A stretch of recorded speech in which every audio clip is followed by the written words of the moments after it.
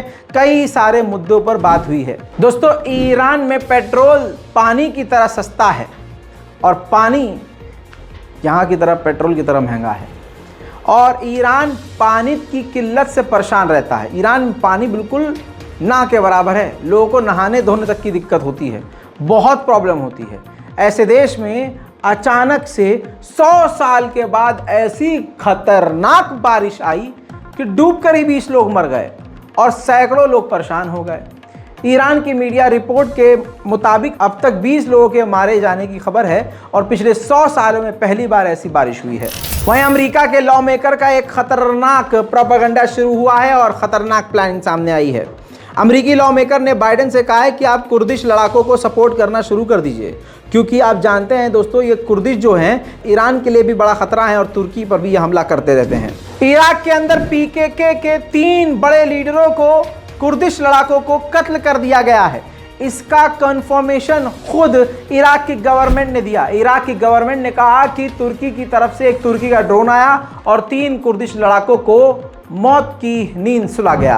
मेरे दोस्तों, यूएन के अंदर बाइडेन ने एक बड़ी अहम बात कही है जो मैं छोड़ना नहीं चाहता और आपको बताना जरूर चाहूंगा। बाइडेन ने इजराइल को जोर का झटका देते हुए कहा कि नॉर्मलाइजेशन के लिए किसी भी देश से, खासकर सऊदी अरब से नॉर्मलाइजेशन के लिए 2 स्टेट सॉल्यूशन ज़रूरी है।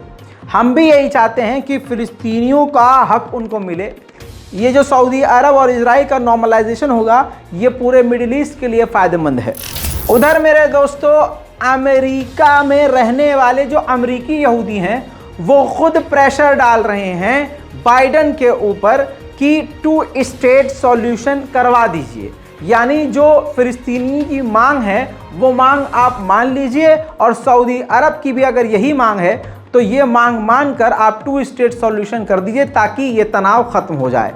यानी आज वो नौबत आ गई है कि खुद जो यहूदी हैं वो खुद कह रहे हैं कि 2 स्टेट सॉल्यूशन हो जाना चाहिए, और वो भी यहूदी जो नेतन्याहू के देश में यानी फ़िलिस्तीनियों की सरजमीन पर कब्जा करके रह रहे हैं, वो खुद यहूदी नेतन्याहू की सरकार के खिलाफ पिछले 5 महीने से प्रदर्शन कर रहे हैं। मेरे दोस्तों, इसके अलावा मैं आपको बताना चाहूँगा कि किसी पर भी आंख बंद करके भरोसा मत कीजिए। उर्तुगुल गाजी एक प्रोपेगेंडा वाली फिल्म बनाई। वो प्रोपेगेंडा ये नहीं कि उसके अंदर कहानी झूठी है, नहीं, वो बनाई तुर्की गवर्नमेंट की तरफ से थी, स्पॉन्सर करके, ताकि पूरी दुनिया में ये हर लैंग्वेज में वायरल की जाए, भेजी जाए और तुर्क का सबको फ़ैन बना दिया जाए। और उसके बाद रजब तैयब एर्दोगान पूरी दुनिया के सबसे बड़े मुसलमानों के मसीहा बन के उभरे। लेकिन ये एक महज प्रोपेगेंडा इसलिए साबित हो रहा है कि पूरी दुनिया जहां इजराइल की आलोचना कर रही है, अमेरिका के यूएन में जहां खुद अमेरिकी लोग और यूएन के लोग इजराइल का विरोध कर रहे हैं, वहीं तुर्की दोगलापन कर रहा है। कैसे? सुनिए। यूएन के अंदर रजब तैयब एर्दोगान ने अपने मुंह से ये बात कही कि नॉर्मलाइजेशन दोनों के लिए ज़रूरी है। नॉर्मलाइजेशन यानी 2 स्टेट सॉल्यूशन जो है वो दोनों देशों के लिए, दोनों जगह के लिए, इजराइल और फिलिस्तीन के लिए ज़रूरी है, और ये जितनी जल्दी हो जाए कॉन्फ्लिक्ट इससे ख़त्म होगा। दूसरी तरफ दोस्तों, किसी भी तरह से नेतन्याहू की इन्होंने आलोचना नहीं की। इजराइल जो लगातार फिलिस्तीनियों पर हमला कर रहा है, उनके मकानों को तोड़ रहा है, नौजवानों को गिरफ्तार कर रहा है और मस्जिद अल अक्सा में घुसपैठ कर रहा है, उसकी पहली बार इस तुर्की ने कोई भी आलोचना नहीं की। इसकी वजह भी मैं आपको बताता हूँ क्या है। इसकी वजह यह है कि अभी कुछ दिन बाद खुद रजब तैयब एर्दोगान इजराइल जाने वाले हैं। जब वो इजराइल जाएंगे तो रिपोर्ट यह है कि वो इजराइल के नेतन्याहू और तमाम सरकारों से मिलेंगे, कई सारे एग्रीमेंट करेंगे, और इसी बीच मस्जिद अल अक्सा वो नमाज पढ़ने जाएंगे। यानी दोनों हाथ में लड्डू, एक हाथ में इजराइल और एक हाथ में मुसलमानों की फीलिंग्स रखना चाहते हैं रजब तैयब एर्दोगान। रजब तैयब एर्दोगान को क्या ही कहूँ मैं। जनीन के इलाके में फिलिस्तीनियों को, 3 फिलिस्तीनियों को रेड के दौरान मार दिया इजराइल ने, और कई घायल हैं।